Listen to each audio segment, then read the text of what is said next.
जिल्हा विधी सेवा प्राधिकरण तथा दिवाणी न्यायाधीश वरिष्ठ स्तर सोलापूर यांच्या सूचनेनुसार महसूल विषयक प्रकरणातील उभय पक्षकार यांच्यामध्ये सामंजस्याने व आपापसात तडजोड होऊन महसूल प्रकरणे निकाली काढण्यासाठी जिल्हा स्तरावर उपविभाग व तालुका स्तरावर लोक अदालतीचे आयोजन करण्यात आले होते।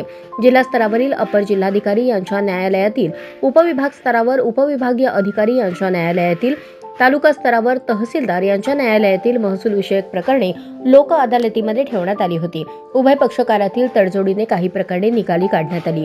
अपर जिल्हाधिकारी यांच्या स्तरावर प्रथमच लोक अदालतीचे आयोजन करण्यात आले होते। सदर लोक अदालतीसाठी जिल्हा विधी सेवा प्राधिकरण सोलापूर यांच्याकडून सहाय्यक लोक अभिरक्षक RS पाटील, लोक अभिरक्षक कार्यालय सोलापूर व जिल्हाधिकारी कार्यालयाकडून विधी अधिकारी वर्धमान वसगडेकर यांची नियुक्ती करण्यात आलेली होती, अशी माहिती अपर जिल्हाधिकारी मोनिका सिंग ठाकूर यांनी दिली।